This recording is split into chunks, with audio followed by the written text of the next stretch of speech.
जय जिनेन्द्र में प्रेम जैन बसंत विहार कोटा। आचार्य पूज्यपाद स्वामी द्वारा रचित इष्टोपदेश ग्रंथ में हमारा कुटुंब परिवार कैसा है और मोही व्यक्ति इन पदार्थों को कैसा मानता है। श्लोक के माध्यम से बताया है कि दिग्देशेभ्यः खगा यते संवय संति नगे नगे स्व स्व कार्य वसा ध्यांति देशे दिक्षु प्रगे प्रगे। इसी को हिंदी में लिखा है कि चहु गति से आकर विहक रेन बसेरा तरु डाल उड़े प्रातः निज कार्य बस यही जगत जंजाल। भिन्न भिन्न दिशाओं और देशों से उड़ उड़कर आते हुए पक्षीगण रेन बसेरा करते हैं और सवेरा होने पर अपने अपने कार्यवश जुदा जुदा दिशाओं और देशों में उड़ जाते हैं। आचार्य ने संसार में जन्म मरण को उदाहरण से पेड़ पर रात्रि विश्राम करने वाले सदृश से समझाकर प्रत्येक द्रव्य अपना अपना कार्य करने में समर्थ है ऐसा बताया है। जिस प्रकार रात्रि में पक्षीगण भिन्न भिन्न दिशाओं और देशों से आकर वृक्ष पर एक साथ निवास करते हैं और प्रातः काल अपने अपने कार्यवशात किसी भी देश दिशाओं में उड़ जाते हैं, उसी प्रकार संसारी जीव नरकादि गतियों से आकर कुल रूपी वृक्ष पर परिवार में आकर परिजनों के साथ आयु पर्यंत तक रहते हैं और आयु पूर्ण होने पर अपनी अपनी कर्मानुसार अपनी अपनी योग्यता अनुसार चारों गति में से कहीं भी चले जाते हैं। ये जरूरी नहीं कि जिस गति से आए उसी गति में जाएं। पक्षीगण जिन दिशाओं और देशों से आते हैं उन्हीं देशों दिशाओं में जाए ऐसा कोई नियम नहीं है। संसारी जीव आयु पूर्ण होने पर जिस गति से आया हो ऐसा भी कोई नियम नहीं है।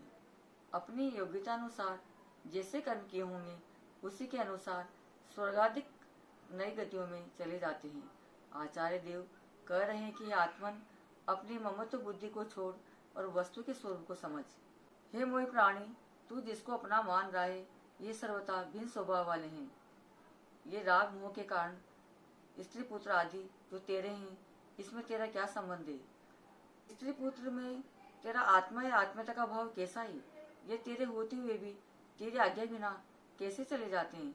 इसीलिए मोहजनित आवेश का त्याग कर और भेद विज्ञान कर। ये शरीर ही तेरा नहीं है तो ये परिवारजन तेरे कैसे हुए। शरीर भिन्न है और आत्मा भिन्न है, इस प्रकार विचार करना चाहिए। इन सबको अपने वृक्ष पर एक साथ निवास करते हैं और प्रातः काल अपने अपने कार्यवशात किसी भी देश दिशाओं में उड़ जाते हैं, उसी प्रकार संसारी जीव नरकादि गतियों से आकर कुल रूपी वृक्ष पर परिवार में आकर परिजनों के साथ आयु पर्यंत तक रहते हैं और आयु पूर्ण होने पर अपनी अपनी कर्मानुसार अपनी अपनी योग्यता अनुसार चारों गति में से कहीं भी चले जाते हैं। ये जरूरी नहीं कि जिस गति से आए उसी गति में जाएं।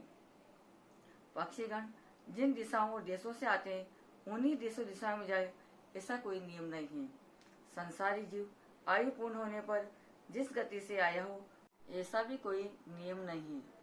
अपनी योग्यता अनुसार जैसे कर्म किए होंगे उसी के अनुसार स्वर्गाधिक नई गतियों में चले जाते हैं। आचार्य देव कह रहे हैं कि आत्मन अपनी ममत्व बुद्धि को छोड़ और वस्तु के स्वरूप को समझ।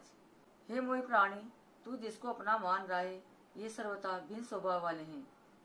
ये राग मोह के कारण स्त्री पुत्र आदि जो तेरे हैं इसमें तेरा क्या संबंध है। स्त्री पुत्र में तेरा आत्मा या आत्मता का भाव कैसा है। ये तेरे होते हुए भी तेरी आज्ञा बिना कैसे चले जाते हैं। इसीलिए मोहजनित आवेश का त्याग कर और भेद विज्ञान कर। ये शरीर ही तेरा नहीं है तो ये परिवारजन तेरे कैसे हुए। शरीर भिन्न है और आत्मा भिन्न है, इस प्रकार विचार करना चाहिए। इन सबको अपने आत्मा से भिन्न मान और अपने निज का ध्यान कर। इस संसार में जितनी सामग्री हमें मिली है ये सब पुण्य के योग से मिली है। ये भी मेरी नहीं है ऐसा चिंतन करना चाहिए। हम सबको बड़ी मुश्किल से ये दुर्लभ मनुष्य पर्याय मिली है। इस प्रकार मोही व्यक्ति इसमें पर्याय दृष्टि से संसारवान होता है ऐसा बताया है। यदि यही व्यक्ति स्वभाव का स्वरूप पहचाने और अपने दृष्टि को पर्याय से द्रव्य की तरफ मोड़े। आचार्य पूज्यपाद स्वामी ने इष्टोपदेश ग्रंथ में आत्मा की शक्ति विकसित हो और संसार की यथार्थ स्थिति का ज्ञान प्राप्त हो, राग द्वेष मोह की प्रणति घटे और आत्मा में समता रस की जागृति हो और आत्मरस का स्वाचक के कण बन टूटे एवं आत्मा अनंत ज्ञान, अनंत सुख, अनंत दर्शन और अनंत वीर्य का स्वामी बने, ऐसी भावना भाई है। अतः हे आत्मन, इनमें जो तेरी अपना तो बुद्धि है उसको छोड़ दे और यथावत वस्तु के स्वरूप को समझ। जय जिनेन्द्र।